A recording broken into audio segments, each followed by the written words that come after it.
Zee 24 तास एक पाऊल पुढे। वडाळ्याला अँटॉप हिल परिसरात दरड कोसळलीये। यात आतापर्यंत दोघांचा मृत्यू झाल्याची बातमी आहे, तर आणखी काही जण अडकल्याची भीती व्यक्त करण्यात येते। जुना पोस्ट ऑफिस जवळील 3 झोपड्यांवर ही दरड कोसळलीये। यात 3 लहान मुलांचाही समावेश आहे। अग्निशमन दलाच्या 4 गाड्या घटनास्थळी दाखल झाल्या असून बचाव कार्य सुरू आहे। आतापर्यंत दोघांना ढिगाऱ्याखालून काढण्यात आलंय, तर इतरांचा शोध सुरू आहे। सकाळी 7:30च्या सुमारास ही दुर्घटना घडली आहे। अँटॉप हिल परिसरातल्या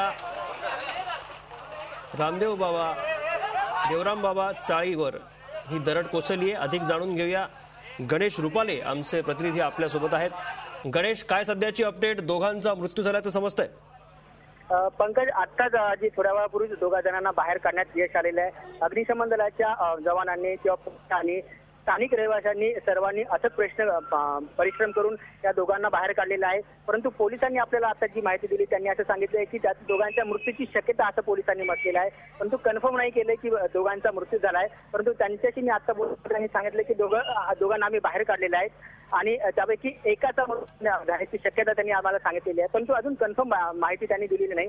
परंतु बचाव कार्य जे आहे ते अजूनही वेगानं सुरू आहे। अजूनही 4 जण त्यामध्ये अडकलेली आहेत। चौघा जणांपैकी 2 जे आहेत ते बालक आहेत। एका वय जे आहे ते 1 वर्ष असं सांगण्यात येते आणि दुसऱ्याचं वय जे आहे ते 3 वर्ष आहे। अशी 1 वर्षाची आणि 3 वर्षाची 2 बालकं आहेत आणि एक त्यामध्ये माणूस आहे आणि एक तरुण आहे। अशी 4 लोक त्यामध्ये फसलेली आहेत आणि 5 ते 6 लोकांना बाहेर काढण्यात यश आलेलं आहे। सुरुवातीला जेव्हा दरड कोसळली होती तेव्हा त्यामधून 5 ते 6 लोकांना बाहेर काढलं होतं। नक्की 6 पैकी दोघांना काढण्यात आलंय, चौघांना काढण्याचं काम सुरू आहे। धन्यवाद गणेश दिलेल्या माहितीबद्दल। 6 जण अजूनही अडकलेले, त्यातल्या दोघांना बाहेर काढण्यात आले। या दोघांचाही मृत्यू झाल्याची शक्यता वर्तवण्यात येते। मात्र अजूनही 4 जण या दरडीखाली अडकल्याची भीती व्यक्त केली जाते आणि यात चिमुरड्यांचा देखील समावेश आहे। झी 24 तास एक पाऊल पुढे।